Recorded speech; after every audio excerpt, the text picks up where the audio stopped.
It's Divorce TV time again, and we have Indre, he's a wealth coach who's going to be speaking to us today. We've got Ruth Driscoll, who is a life liberator, who's going to be giving us a shared story, and our healing with Kathryn Abel, who is a meditation expert. But first, let's talk about Russian billionaires.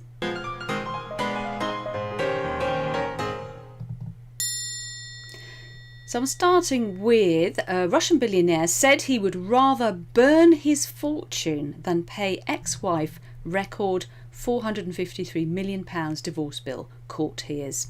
So oligarch Farhad Ahmedov, this is an ongoing saga, is alleged to be hiding millions owed to his former spouse in Russia to avoid making a payout order by a British court. Tatyana Akhmedova, 48, who described herself as Russian by origin but lives in London, is trying to get her hands on around £450 million she is owed by Mr. Akhmedov, 65, following the breakdown of their 20-year marriage.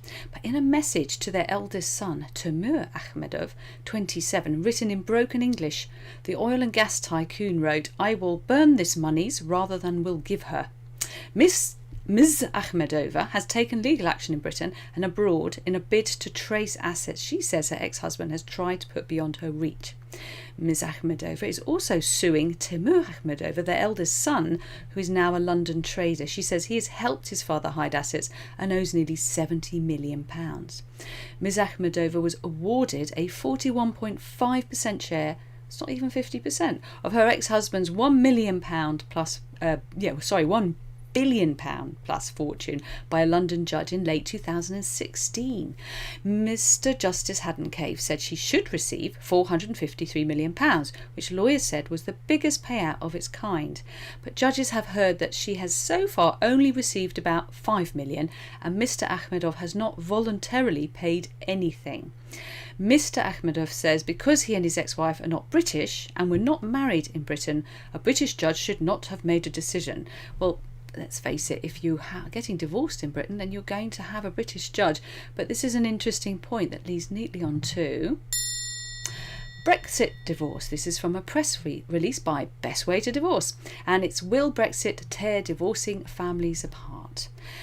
If you or your spouse are not British citizens or have not activated your permanent right to remain, then by getting divorced, you or your co-parent could suddenly find yourselves forced to live outside the UK. Now, to help those couples, many of whom are unaware of the precariousness of their legal position, especially if their visa is connected to their marital status, divorce strategist Susie Miller, that's me, has compiled a pre-Brexit divorce checklist before time runs out with the help of the family law team at Weller's Law Group.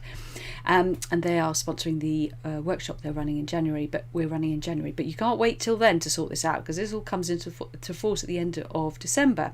So if you're divorcing, or one or both of you are not a British national, then the pre-Brexit divorce checklist is vital. So you can download the free Best Way to Divorce app, and you'll find the pre-Brexit divorce checklist in the welcome pack. I should have made it something easier to say.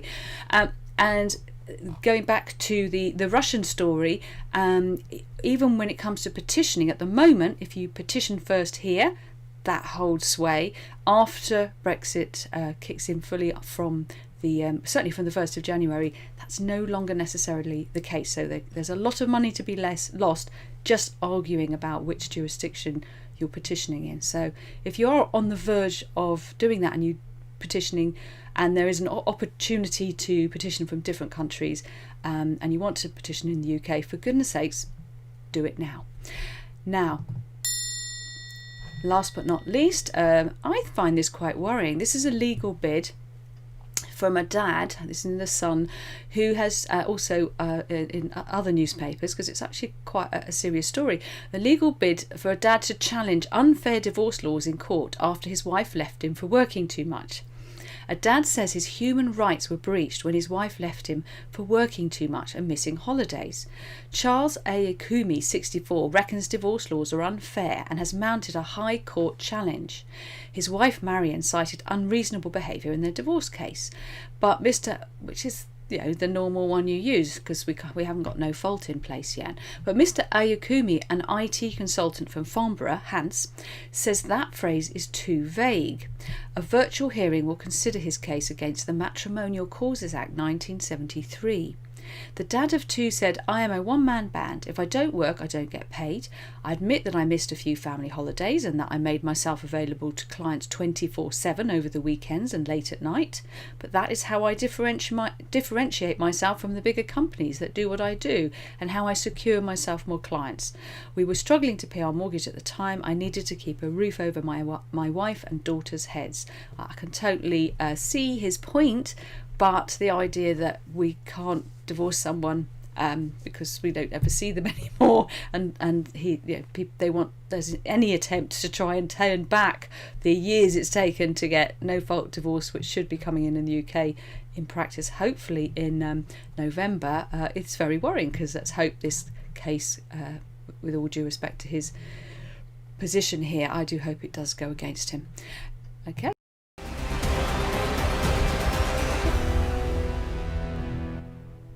And welcome to Indre. Can you hear me loud and clear, Indre? Hi. Excellent. I can indeed, and I hope you can hear me well as well.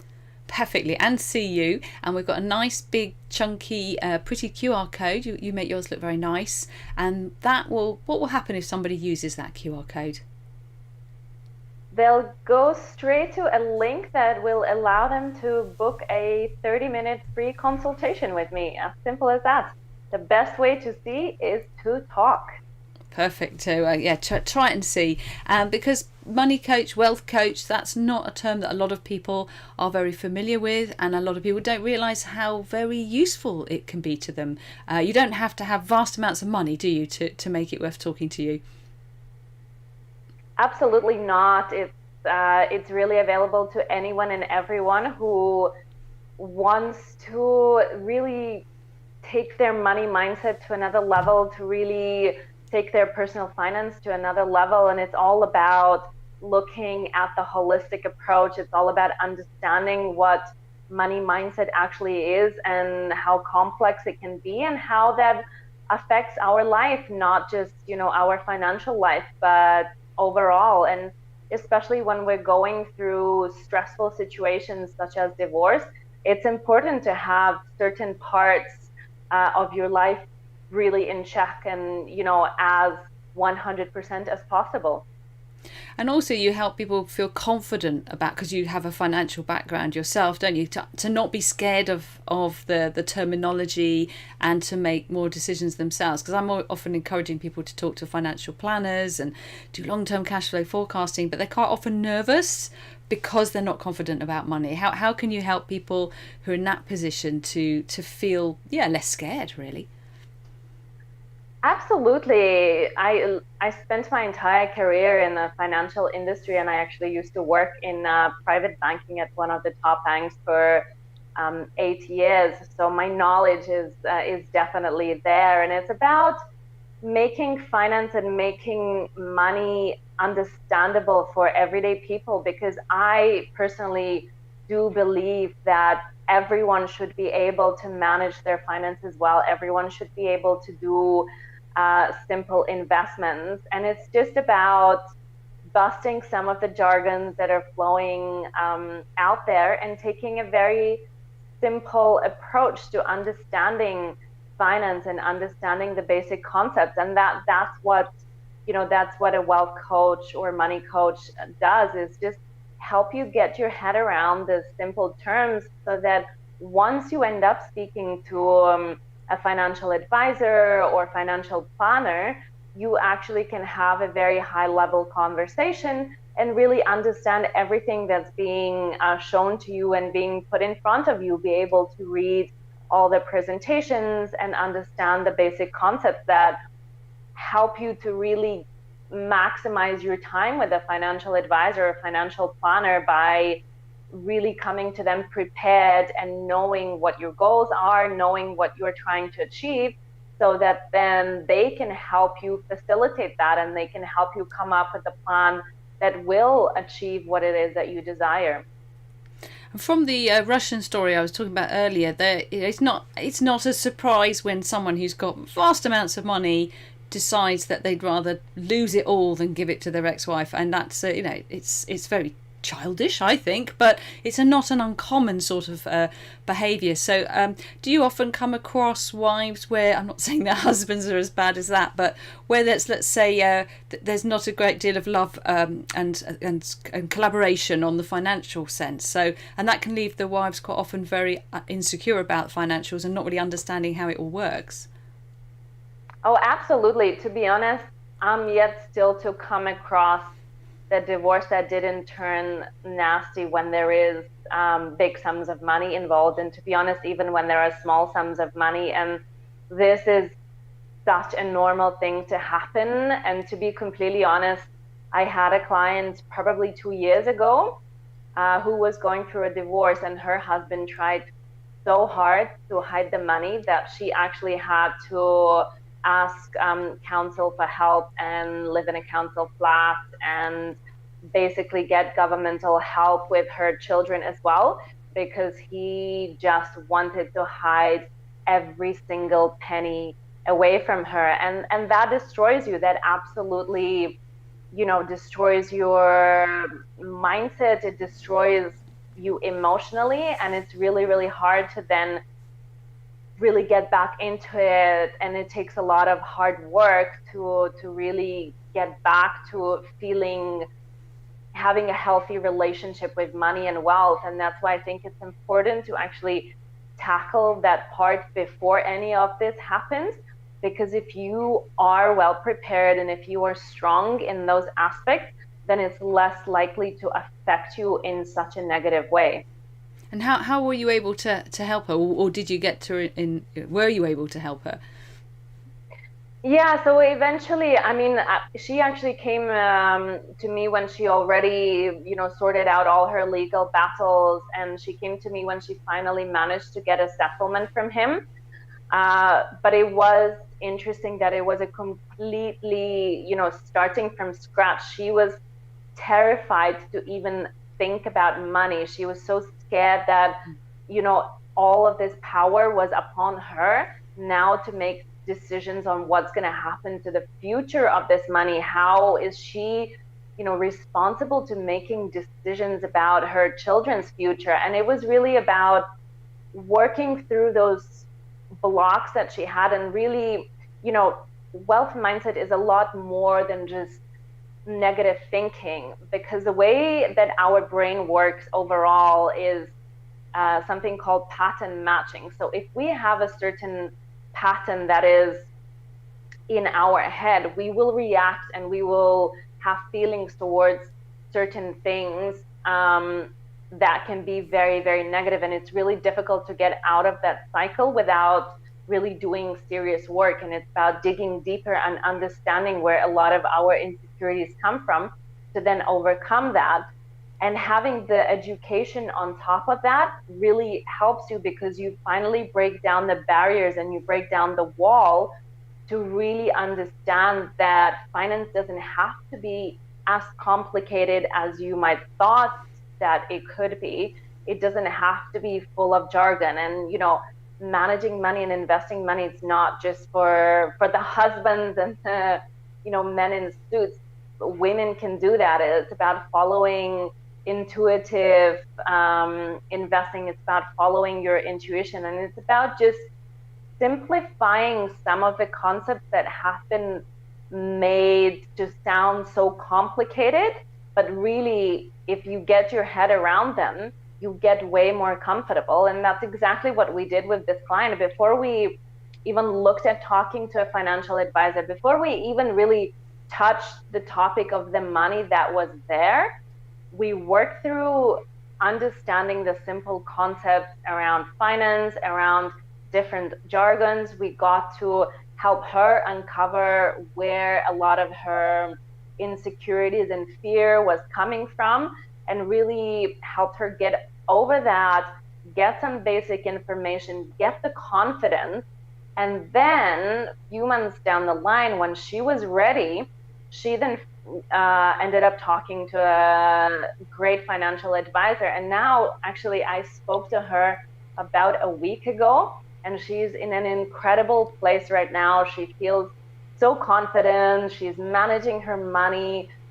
She's actually running a business now as well. And she recently bought her dream house. I mean, it all has turned around and changed completely. And I can even see that from the way she looks. When I first met her, she just was this stressed out, great person. And now she's full of life and happy and smiley and just glowing. So, yeah.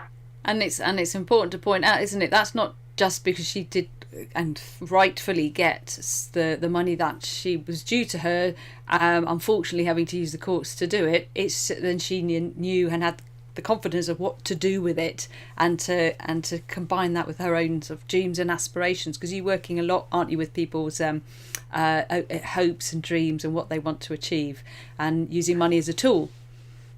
Absolutely. It's about the kind of the full package, if I can say. It's not enough to just have the money. As I say, for her, actually having that money was so stressful because she just did not know which direction to run in and what to do. And, part of it is definitely the mindset, but part of it is absolutely working on your goals and actually filtering out what it is that you want for the future and how can you use this money to achieve that future and to achieve your goals. And sometimes we underestimate how important is goal setting, because not only it helps us plan from a strategic point of view in terms of how we will use the money and what we will do with it, but it also helps keep us focused. It helps, to really, really sit there and think about what do we really want, because quite often we are trying to manage the money and come up with investment ideas and find the right financial advisor without really thinking what we want that money to do and what is our goal and what is our dream. And this is, when we started working with her on her goals, she really discovered that her goals were very specific. She had a very clear vision for what she wanted to achieve in the next 5 years.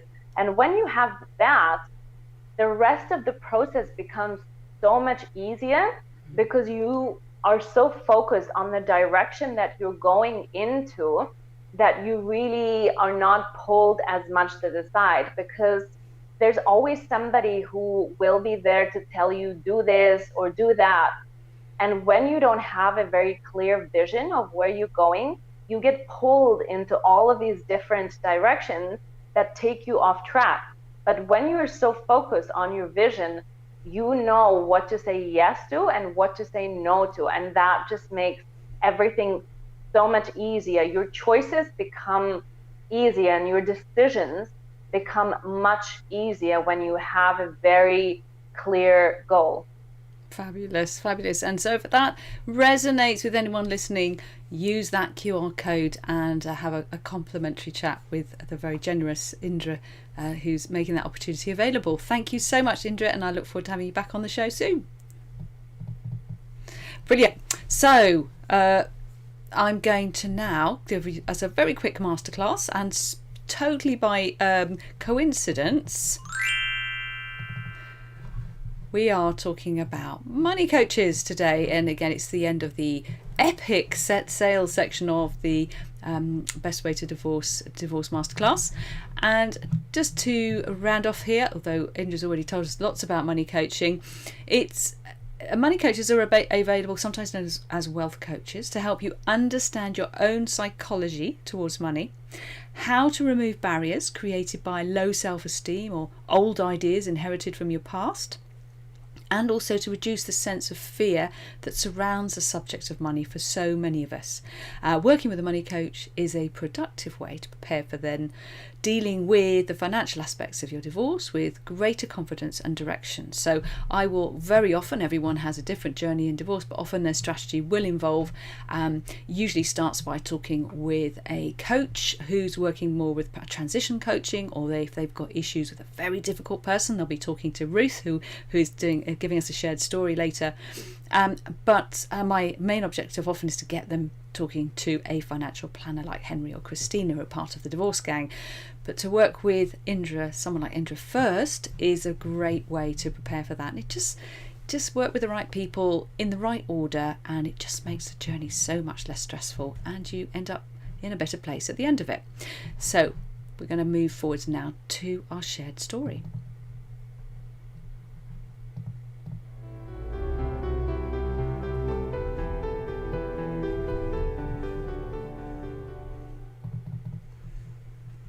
And welcome, Ruth.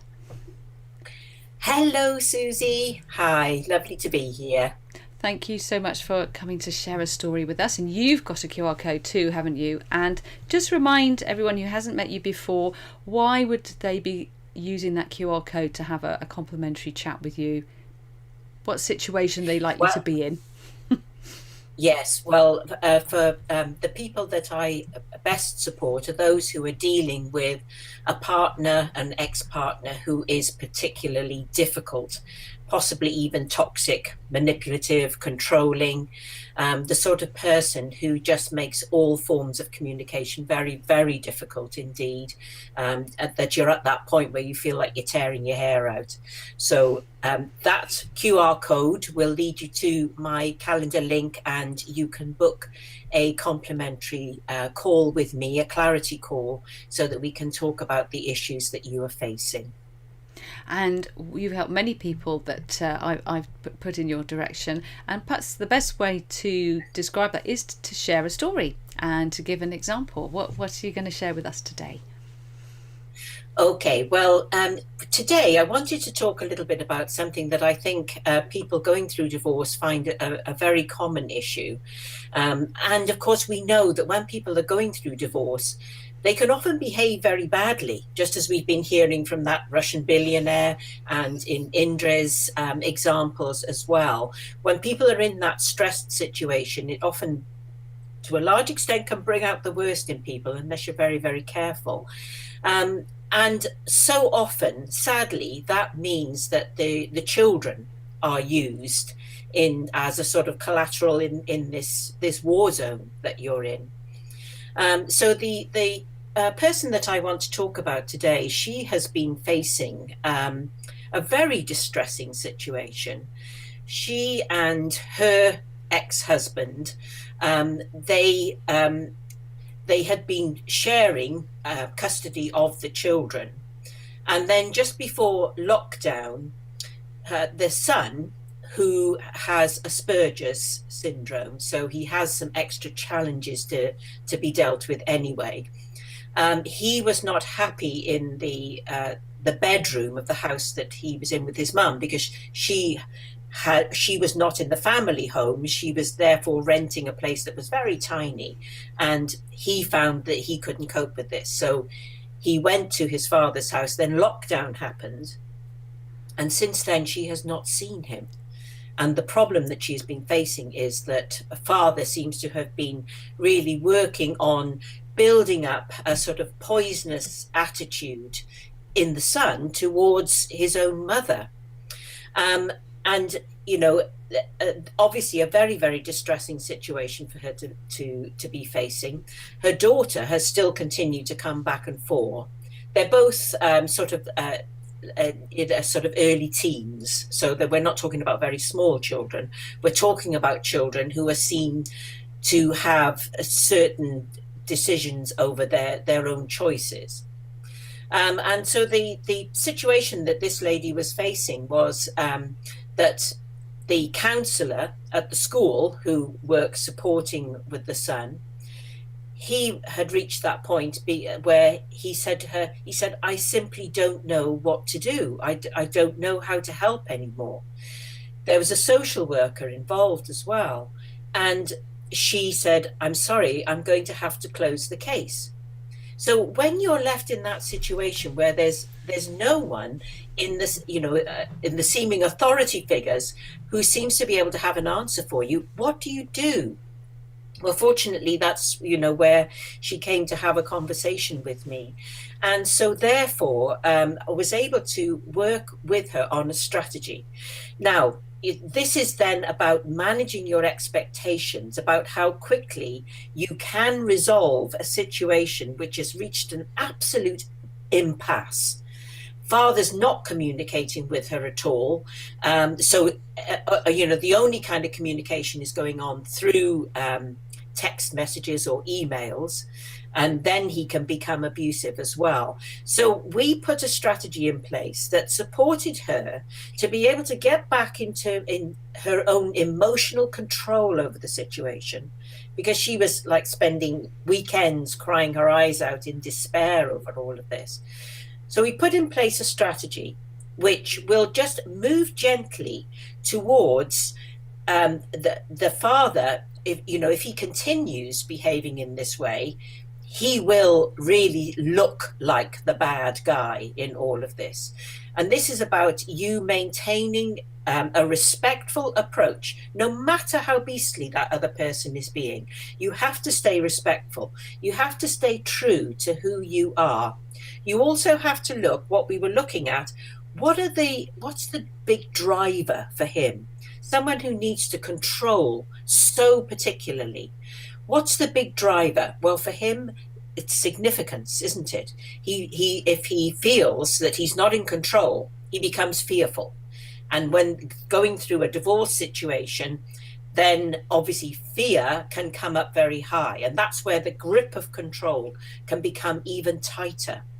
So you've got to look at what you can do to think about the other person's perspective, so that you're not just looking at what's being wronged on your side, but what's the other person going through as well, because that's where you can start to bring the communication back to a level that is more respectful, that's more compassionate, and ultimately is more collaborative.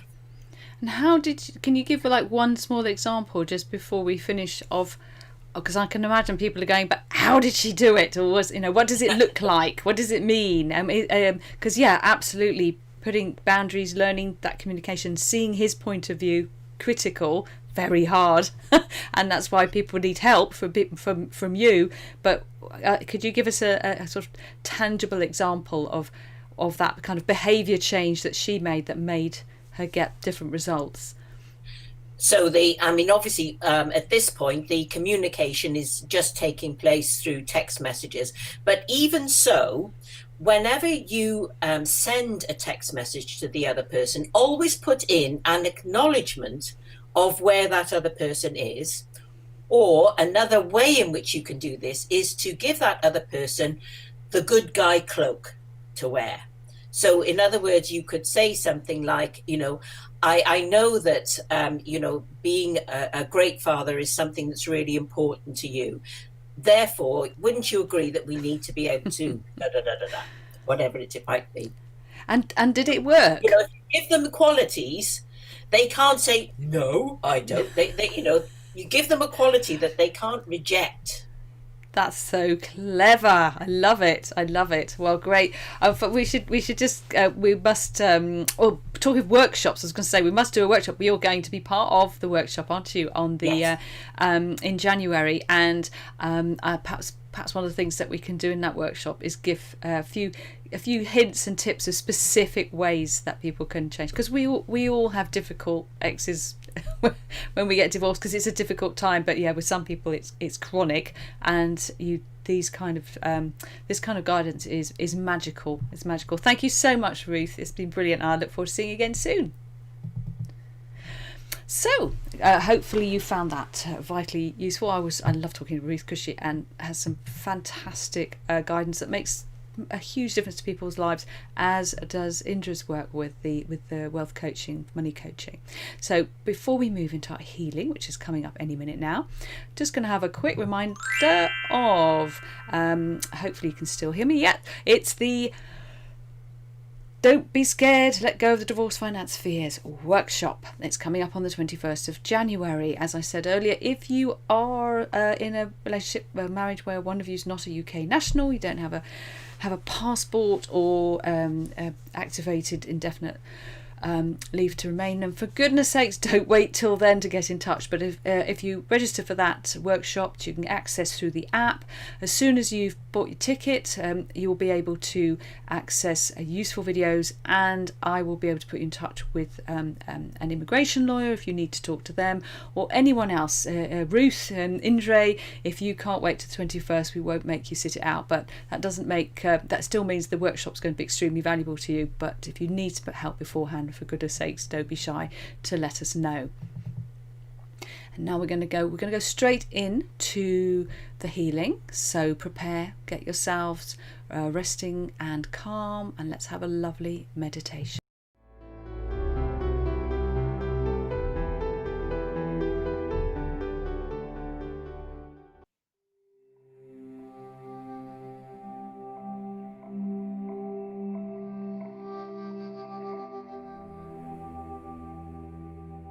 We provide live and online meditation sessions. I'm going to guide you into some relaxation, which will help you to unwind and feel more peaceful. Now, if you sit or lie comfortably and just gently close your eyes to give them some relief from your day. Relax and be peacefully still. And now gently and at your own pace, breathe in deeply and feel your belly rise with your breath.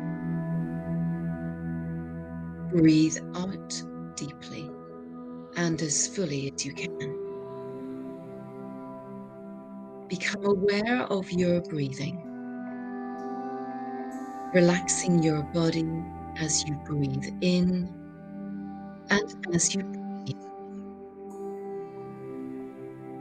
Notice that each breath brings a deeper and deeper sense of relaxation, and how each breath releases tension, allowing you to relax still deeper and deeper, connecting you to your inner self and to this very moment, helping you to become centered and connect to your wise self. As you breathe in, you feel more and more relaxed. And as you breathe out, you sense a deeper and deeper connection to nature. And as you continue to follow your breath, you sense a gentle and comfortable warmth and a relaxed feeling moving through your body. It starts at your head and then travels deeply behind your eyes,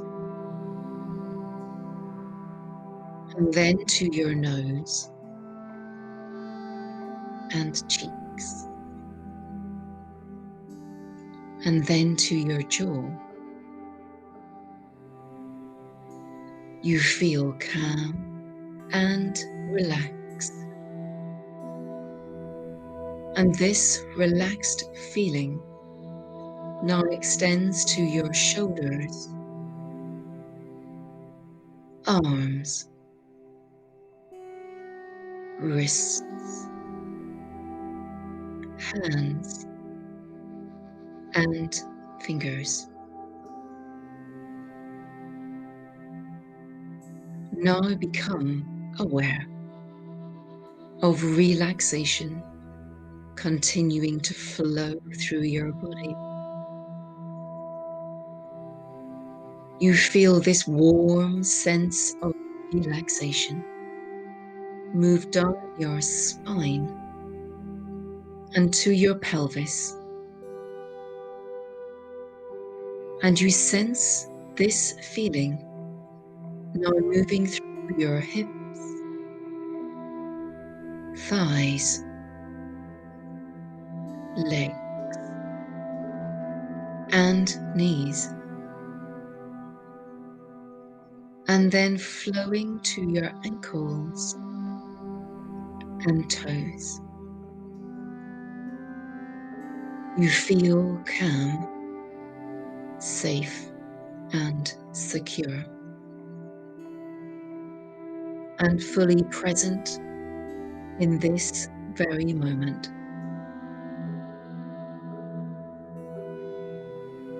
And as you relax deeper and deeper, notice that your senses are heightened, yet at the same time, you are deeply relaxed and you feel safe and secure. You are aware of the sounds around you and the vibration of the music healing you, cleansing you of all pain and tension. And you notice how the different sounds of the music resonate differently in the different parts of you. Do not worry if you cannot feel anything. Just trust and know that the music is vibrating and working to heal you.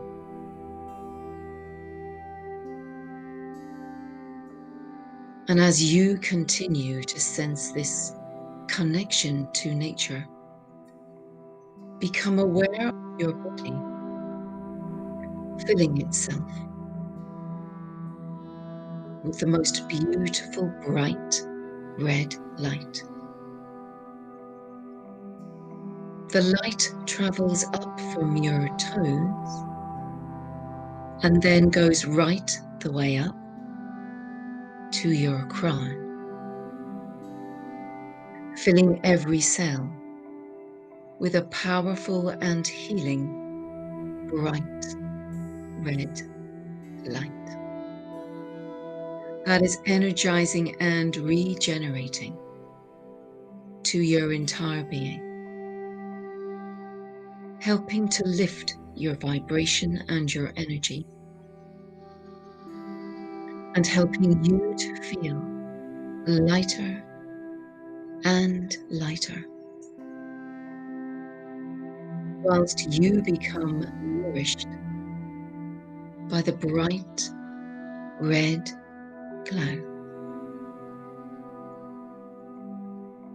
In this relaxed and connected state, you find yourself walking along a pathway lined with bountiful red berried trees. And the trees have many tiny leaves. And they bear the most beautiful round red berries. The trees that line the path make you feel strong and connected to nature. Connecting to nature helps you feel free from emotional pain, which increases your confidence. And as these trees seem to guide you to a place to heal, you observe this beautiful moment and you gently become aware of your breath. If any negative thoughts arise, just mindfully say hello to them and pop them onto a passing cloud and let them float gently by, returning your thoughts to the sound of breath. Follow this pattern without force, And now just listen with focus and intent to the sound of your breath. And whilst doing so, I wish you a beautiful and relaxed evening and weekend. Good night.